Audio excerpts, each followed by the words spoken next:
I think often when we're doing things by ourselves and having success, you're going fast, you forget that to go far, you need to go together with other people. Last night, I had my birthday party and I brought together 10 of my closest friends from all different aspects of my life. Many of them haven't met before, some of them have, from school, from athletics, from my professional life, people who are just totally different.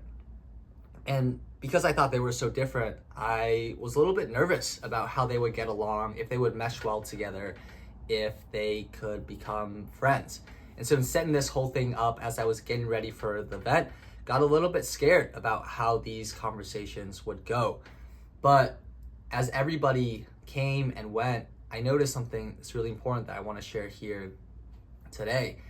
And it was as I was going around to these different conversations, I realized that my friends were all having very engaging conversations and, were able to mesh very well together.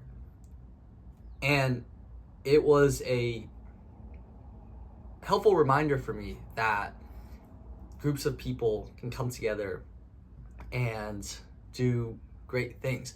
For me, I'm a much more natural introvert. It's how I grew up, it's what's in my DNA, and I think it's what's more inherent in me. But there's things that I've done, obviously, to become more of an extrovert, to exhibit more extroversion.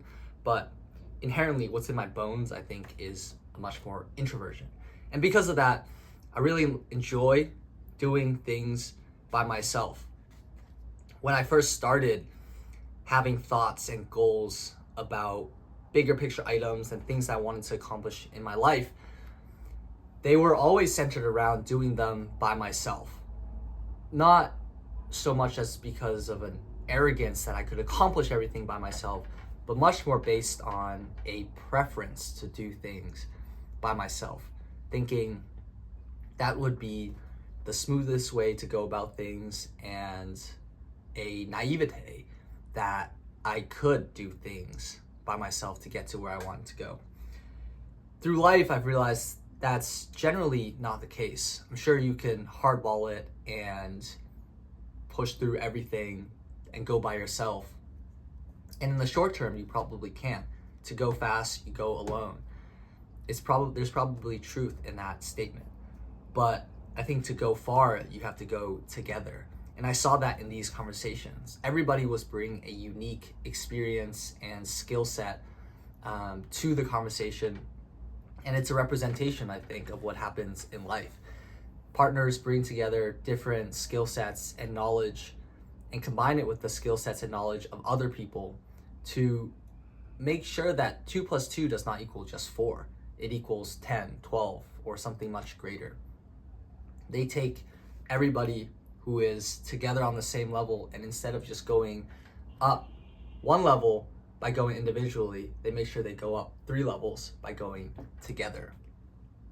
So these conversations kind of exhibited that for me. The idea of, to go fast, go alone, but to go far, you go together, because everybody working together is a much stronger force.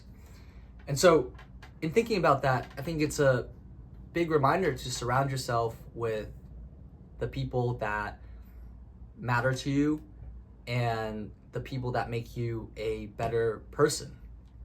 By surrounding yourself with people who are the ones that make you better by default, the people around you who you are most inclined to work with are ones that leave a positive impact. If you're around people who drag you down, who make you a lesser person, then the people who are easiest, who are most accessible around you are going to be ones that drag you down and leave a negative impact.